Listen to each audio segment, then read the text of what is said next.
I kept it to myself for a long time, but it's time to tell. It started with a sound. Not a moan of pleasure, not whispered secrets into another man's ear. Just the quiet, near inaudible buzz of a notification at 2:14 a.m. Natalie's phone screen glowed dimly on her nightstand, casting long shadows over the sheets. She was asleep beside me, her breathing steady, unbothered. I wasn't the type to snoop. I had never been. But that night, something gnawed at me, something primal and intrusive, whispering in the back of my mind. Look, I didn't. Instead, I turned over, stared at the ceiling, and convinced myself I was imagining things. That was the last time I would be able to lie to myself. The next morning, I noticed it again. Not the message itself. I never saw what was written. Just her. The way she hesitated before unlocking her phone, her lips parting slightly, the quick flick of her eyes toward me before she angled the screen away. It was subtle, almost imperceptible, but I knew her. Natalie was never secretive. She had always been an open book, the kind of woman who narrated her texts aloud as she typed them, laughing at her own jokes before she hit send. But now? Now, there were silences. Pauses between words. Gaps in time where she used to be present, but wasn't anymore. I told myself it was nothing. I told myself I was paranoid. But when a woman starts guarding her phone like it's a vault of state secrets, you don't need a password to know you're locked out. That night, as she stood in front of the bathroom mirror brushing her hair, I asked, "Who were you texting so late?" Her hand froze mid-stroke, just for a fraction of a second, before she continued. Last night, I said, feigning nonchalance. Your phone went off. Just wondering who it was. She didn't turn around. Oh, just an old friend from college. Andrew. I didn't recognize the name. I should have. Andrew. The name meant nothing to me. But the way she said it, that meant everything. It wasn't casual. It wasn't careless. It was calculated, careful. Spoken like a card being placed on a table, not shuffled into the deck. I leaned against the doorframe, watching her in the mirror as she brushed through her honey-brown hair. The same hair I used to love running my fingers through. The same hair I had once memorized the scent of in the quiet moments before sleep. Now, I was watching her like a stranger. Andrew who? I asked. She shrugged, her reflection unreadable. Andrew Carter. We went to college together. He messaged me out of the blue the other day. Just catching up? I nodded slowly, filing the name away. Didn't think you were the catching up type, I said, keeping my voice light. She laughed softly, almost too softly, and turned to me with a practiced smile. I barely even remember him, but he seemed excited to reconnect. You know how it is. I did. That was the problem. I remembered the way Natalie used to talk about old friends. Animated, open, her thoughts tumbling out without effort. This wasn't that. This was something else. Something measured. Right? I said, pushing off the doorframe. I know how it is. I kissed her goodnight like I always did. But for the first time in years, I felt like I was kissing a stranger. The thing about betrayal is that it doesn't happen all at once. It's not a car crash. It's a slow leak. A subtle drip drip drip of things that don't make sense until you drown in them. The next few days, I started noticing them. The cracks. It was in the way she reached for her phone just a little too quickly. The way she'd turn away from me while texting. Her body angled like a door half closed. The way she smiled down at her screen in a way she hadn't smiled at me in months. And then there were the absences. Natalie was always busy, but this was different. She started coming home later, always with an easy excuse. Had to stay late at the office. Got caught up at dinner with the girls. Traffic was a nightmare. I wanted to believe her. God, I wanted to believe her. But belief is a fragile thing. And once it starts to crack, the whole damn foundation crumbles. That Friday night, when she said she was meeting Laura for drinks, I did something I never thought I'd do. I followed her. It felt wrong, like a violation of the silent trust we had built over the years. But trust, I was learning, wasn't something you just handed over. It was something that had to be earned. And Natalie wasn't earning it anymore.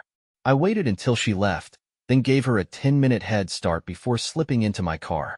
She had mentioned a bar downtown, so I drove that way, my fingers tightening around the steering wheel as my stomach twisted itself into knots. Maybe I was overreacting. Maybe I was about to feel like the biggest idiot in the world. But as I pulled up to the dimly lit parking lot behind the Clover, I saw her. And I saw him. Andrew Carter wasn't just some guy from college. He was real. He was here. And he was standing too close. Natalie smiled up at him, tucking her hair behind her ear in that way she always did when she wanted someone's attention. His hand brushed the small of her back. Not by accident. They weren't just catching up. They were something else. I gripped the steering wheel until my knuckles turned white, my heart pounding so hard I could barely breathe. I could have stormed inside. Could have made a scene. Could have thrown every ounce of heartbreak and fury at them in that moment. But I didn't. Instead, I pulled out my phone. And I took a picture. I sat in my car for what felt like hours, the cold glow of my phone screen illuminating the single photo that changed everything. Natalie. Andrew. Too close. Too familiar. I should have felt anger. I should have wanted to kick the car door open, march into the bar, and demand answers. But all I felt was hollow. Because this wasn't just a suspicion anymore. It wasn't paranoia or my imagination playing tricks on me. It was real. And once you see the truth, you can't unsee it. I drove home in silence, the city's neon lights blurring past me like streaks of color on a canvas I didn't recognize. Our apartment was dark when I walked in. It smelled like her perfume, faint but lingering, like a ghost haunting the space we once shared.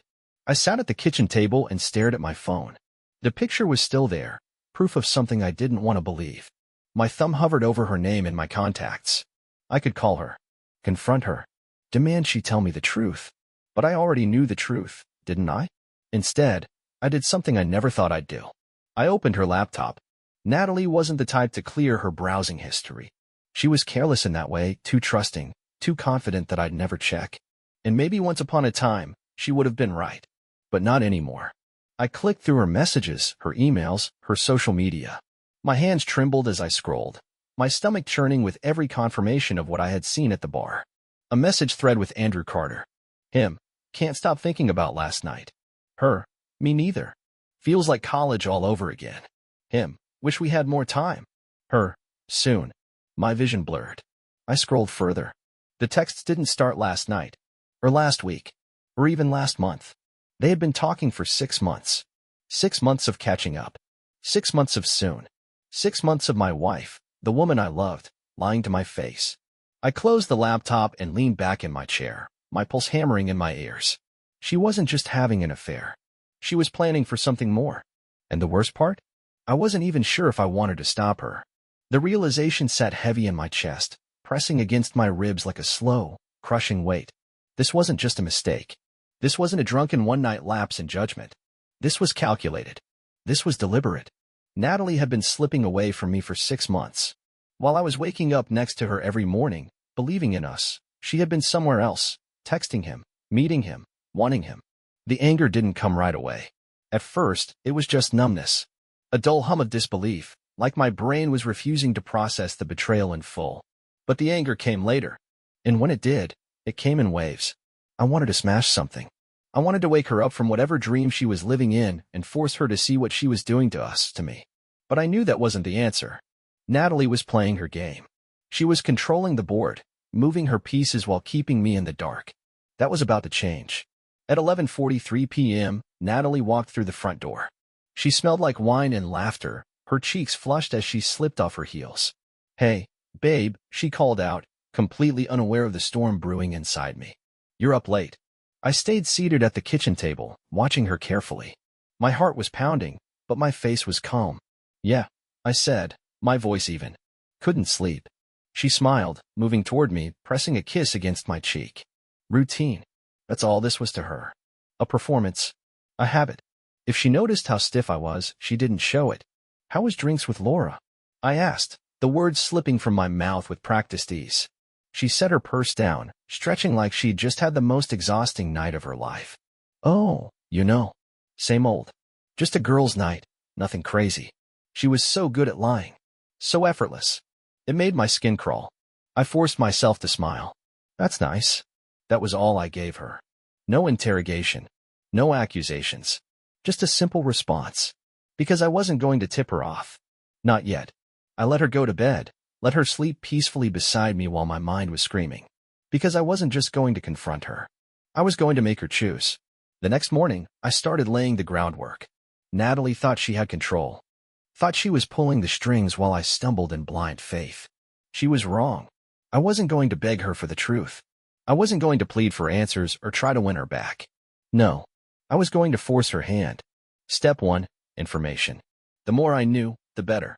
I needed proof, not just for myself, but to make sure she couldn't lie her way out of this. I started digging. Emails. Call logs. Bank statements.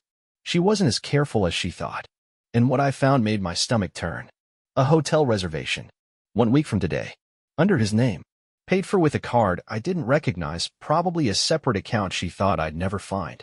She wasn't just sneaking around behind my back. She was leaving. Step 2. Control the narrative. Natalie thought she was getting away with this. She thought I was clueless, that I would be blindsided when the time came.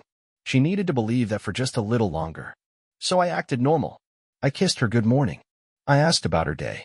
I even sent her a text at lunch, just like I always did. She had no idea I had already seen the message she sent him just an hour earlier. Her. Next week can't come fast enough. Him. I'll book the flights tomorrow. Still no suspicion on your end? Her. None. He doesn't have a clue. She was wrong. Step 3. The final move. Natalie had already decided to leave me. She just didn't know that I was going to be the one to let her go first. Because next week, when she thought she was walking away on her terms, I'd already be gone. There's something dangerous about silence. It can lull a person into a false sense of security, make them believe everything is fine, that the world around them is untouched. But silence can also be a weapon, a quiet ticking bomb waiting for the perfect moment to detonate. For the past few days, I had given Natalie nothing but silence. Not suspicion, not anger, just the steady, effortless continuation of our routine. She still kissed me in the morning, still sent me texts in the afternoon. She still came home every night and curled up beside me in bed, completely unaware that I knew every single one of her secrets. She thought she had one. She thought she was in control. And that's why I knew my plan would work. That Friday evening, I set the stage. Natalie walked in at 7:18 p.m., kicking off her heels by the door like she always did. She looked radiant, glowing in a way that I hadn't seen in a long time. It wasn't for me. I knew that now.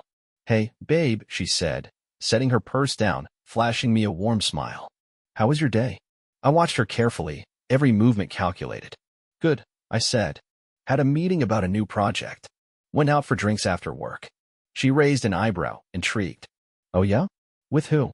A test. Subtle, but there. I shrugged, taking a sip of my drink. Just some old friends from college. We were catching up. The words hit her exactly the way I wanted them to. She hesitated for just a moment, barely noticeable, but I caught it. Her smile stayed, but her body tensed ever so slightly, as if a switch had flipped. Catching up. That was the excuse she had used. And for the first time, she was wondering if maybe she wasn't the only one keeping secrets. I watched the thought flicker through her mind. Watched her weigh whether or not to ask me more. She didn't. Instead, she smiled wider and leaned against the counter. That's nice, she said, the words so smooth I almost admired her ability to lie. It's good to stay in touch. I nodded. Yeah, it is. And just like that, the first seed of doubt was planted. She didn't know it yet, but the ground beneath her was shifting. Later that night, as Natalie stood in front of the bathroom mirror removing her makeup, I sat on the edge of the bed, scrolling through my phone. She was humming softly, an old habit of hers, completely at ease. I decided to change that. Natalie, I said, my voice casual. Yeah, she called from the bathroom. You remember Andrew Carter, right? Dead silence. The humming stopped. I heard the soft clatter of a makeup brush hitting the counter, the slight shift of weight as she adjusted her stance. Then, slowly, she appeared in the doorway, her expression unreadable. Yeah, she said carefully. Why? I turned my phone screen off and looked up at her. Just wondering how long you two have been talking again. I could see it, the precise moment her mind went into overdrive. She was calculating, measuring, trying to find the safest way out of whatever trap she thought she had walked into. Oh, she said, forcing a soft laugh. I told you already. He reached out a little while ago, just catching up. Why? I stood up, stretching as if I hadn't just set fire to the ground beneath us. No reason. Just curious. I brushed past her, walking toward the kitchen, leaving her standing in the doorway, her carefully constructed world tilting ever so slightly. She had no idea just how much further I was going to push her. The first move. Saturday morning. I left the house before she woke up. No note. No explanation. Just disappeared for the entire day. I turned my phone off, ignored her texts, let her calls go straight to voicemail. I imagined her waking up, reaching for me, expecting our usual weekend routine only to find an empty space beside her. I imagined her checking her phone, her mind scrambling for answers. Was I with someone else?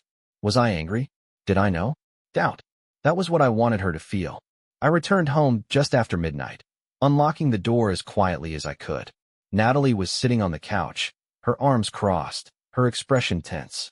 "Where the hell have you been?" she asked the moment she saw me. I raised an eyebrow. "Out." Her nostrils flared slightly. "Out where?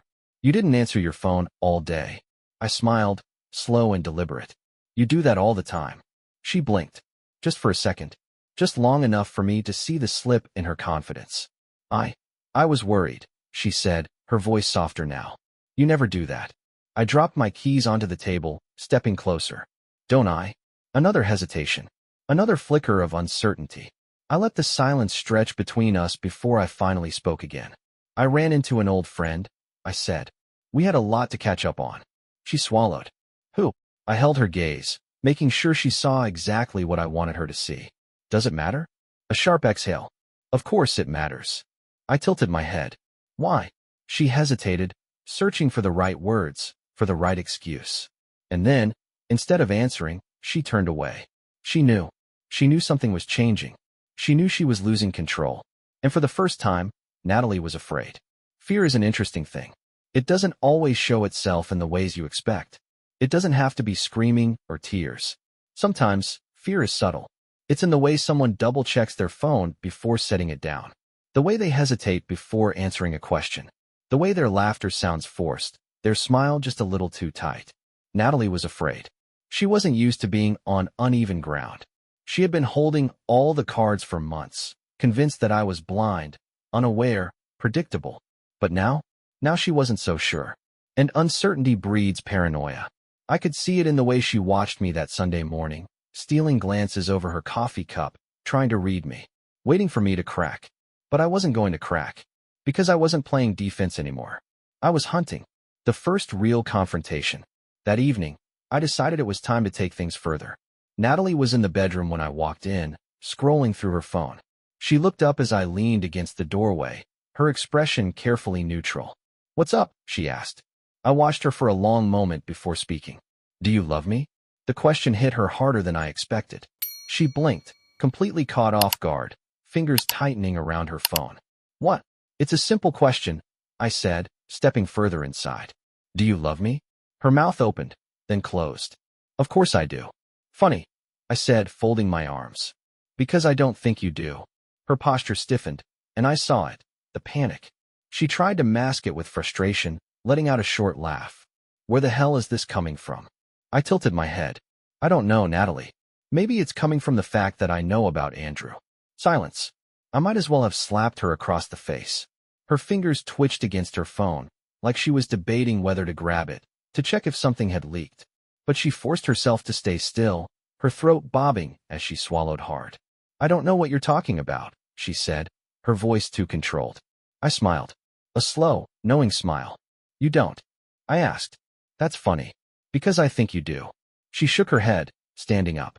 "This is ridiculous." She tried to brush past me, but I didn't move. "Sit down," I said.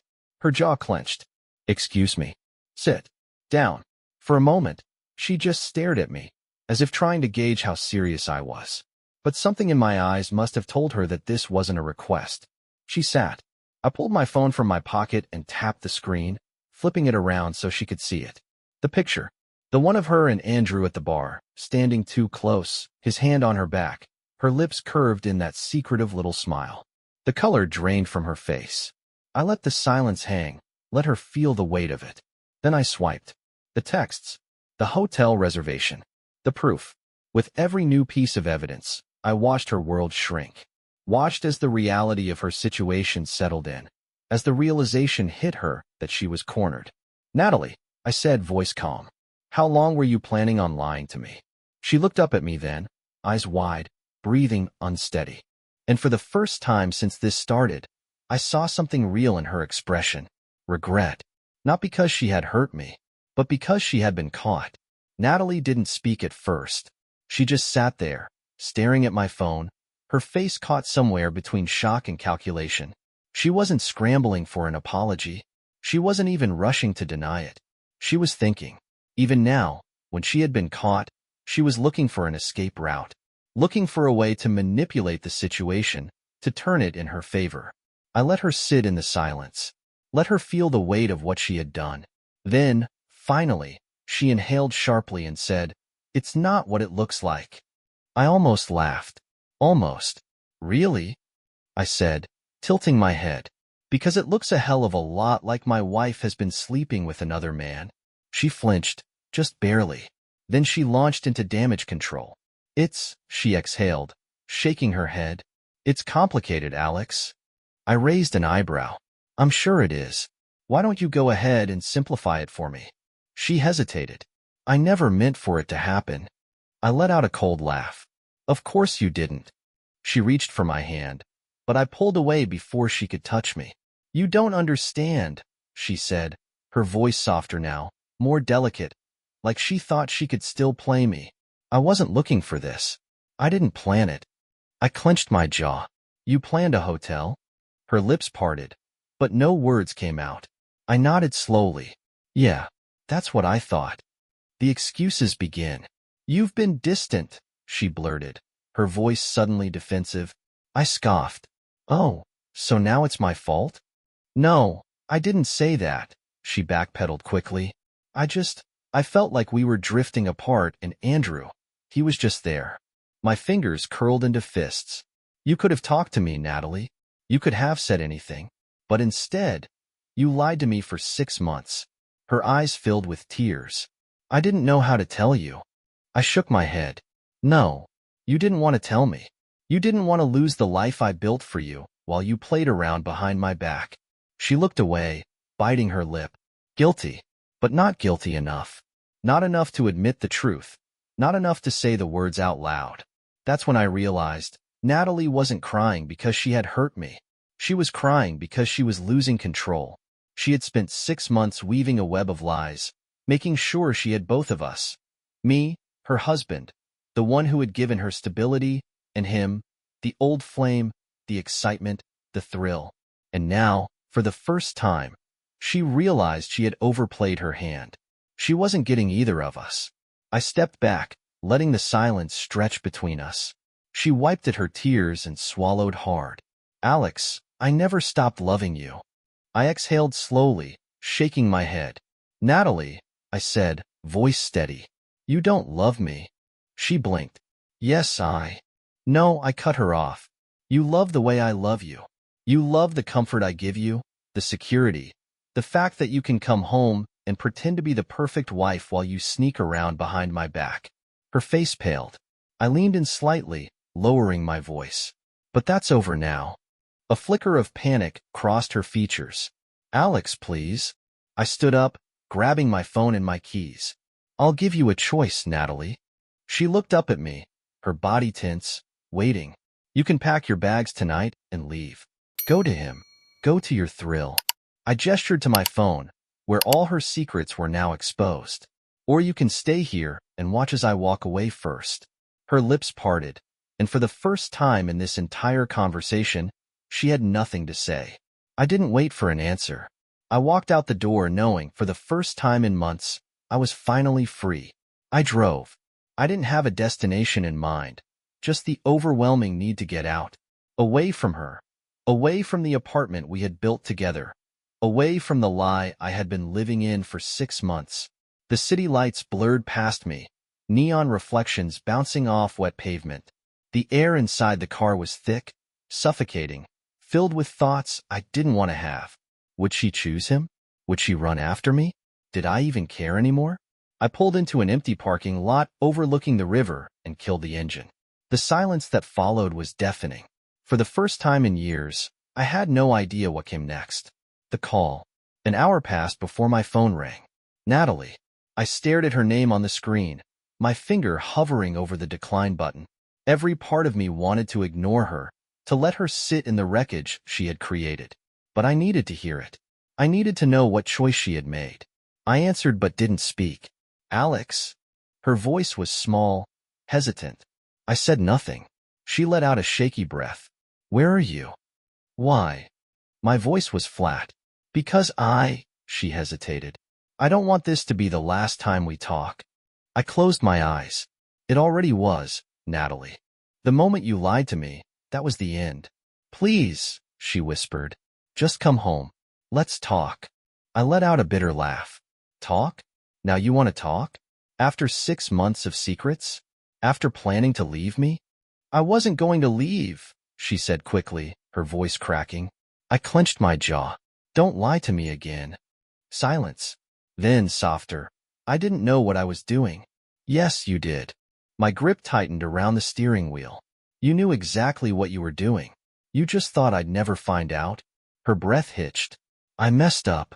No, Natalie, I said coldly. You chose this. Another silence. Then, quietly, I love you. I felt the words land, dull and meaningless. You love what I gave you, I said. You love the comfort, the security, the home I built for you. I exhaled sharply. But if you loved me, you wouldn't have been in another man's arms. Her voice cracked. I don't love him. Then why was he worth the risk? I could hear her crying now, soft and broken. The old me would have cared. The old me would have wanted to fix it. But I wasn't that man anymore. I had spent 6 months being lied to. I had spent 6 months sleeping next to someone who was waiting for the right moment to replace me. And now, for the first time, I saw her for exactly what she was. A coward. A selfish, cowardly woman who didn't want to be alone, but didn't want to be mine either. I'll come home, I said finally. She let out a breath of relief. Thank you, but not to talk. A pause. Then why? To pack. Her breath caught. Alex. I hung up, walking away. When I returned to the apartment, she was waiting for me in the doorway, her arms wrapped around herself, eyes red and puffy. Please don't do this, she whispered. I walked past her. Alex, please.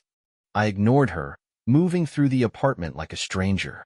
My suitcase was still in the closet, tucked away like it had no purpose. Now, it did. I started packing, methodically, silently. Natalie stood behind me, watching, her breathing uneven. Where are you going? I zipped up the bag and finally looked at her. Anywhere but here. She shook her head, stepping closer. We can fix this. No, I said, voice steady. You broke this. Her hands trembled. I'll do anything. Then tell me the truth, I said, cutting her off. If I hadn't found out, if I hadn't confronted you, would you have stopped? She hesitated. That was my answer. I slung the bag over my shoulder and walked toward the door. Natalie grabbed my wrist. Please, she begged, tears streaming down her face. Don't go. I stared at her for a long, painful moment. Then, slowly, I removed her hand from my arm, and I walked out, for good.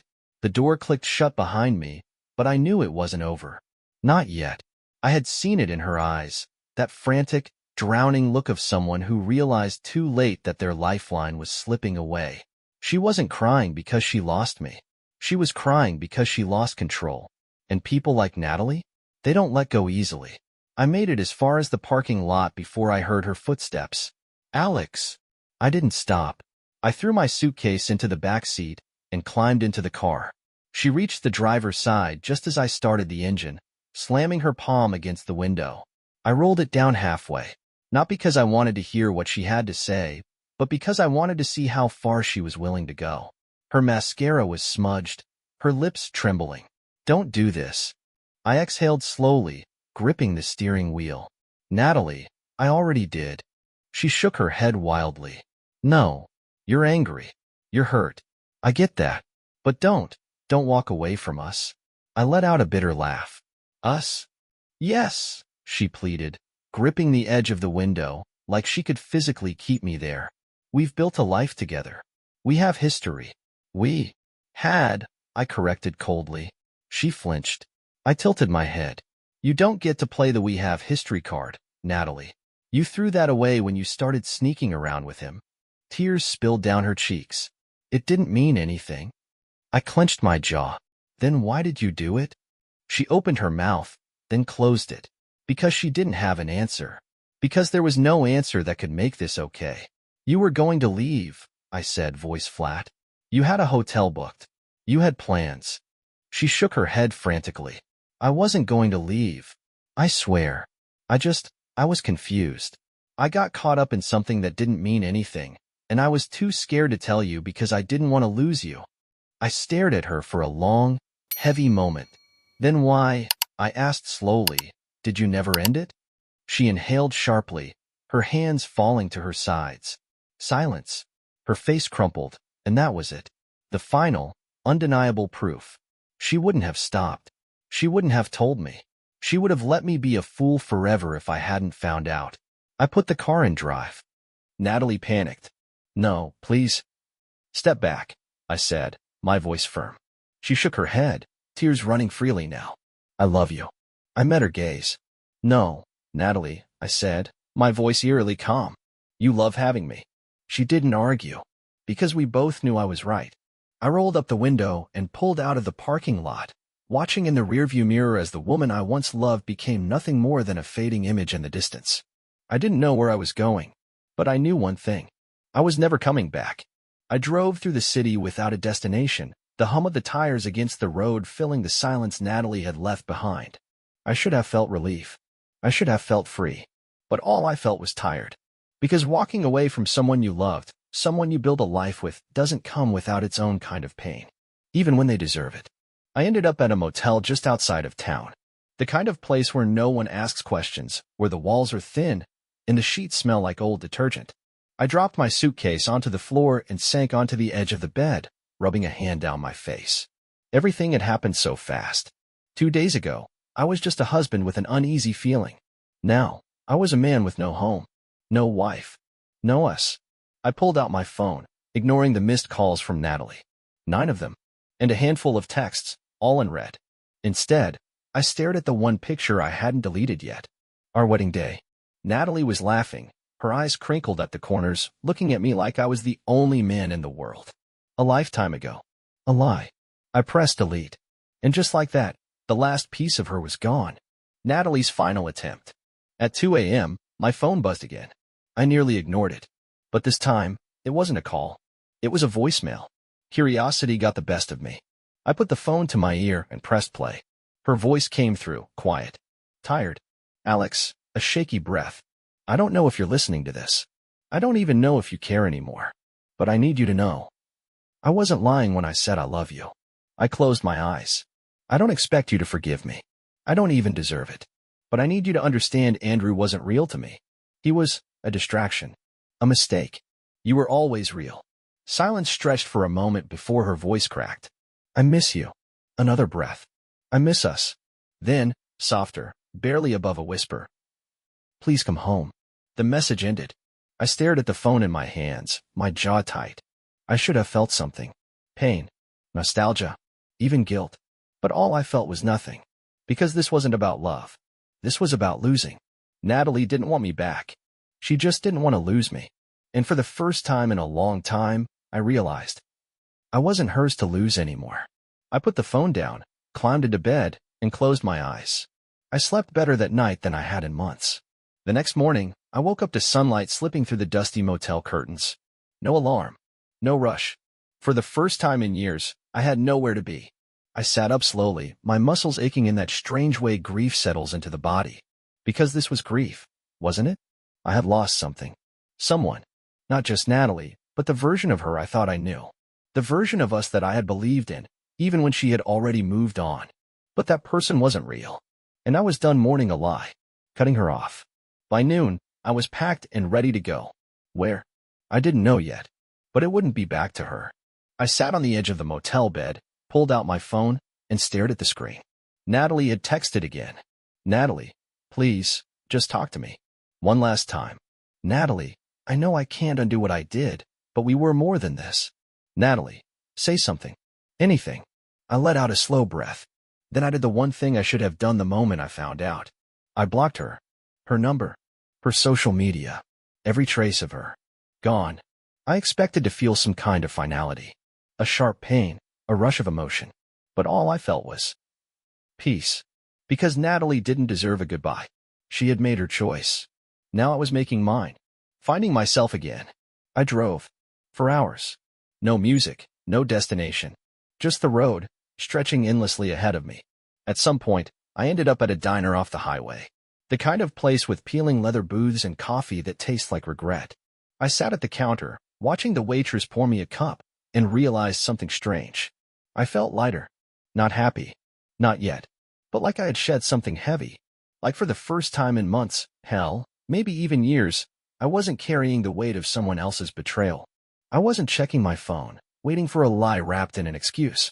I wasn't looking at Natalie and wondering if she was thinking of someone else. I was free. And freedom? It tasted better than any closure she could have given me.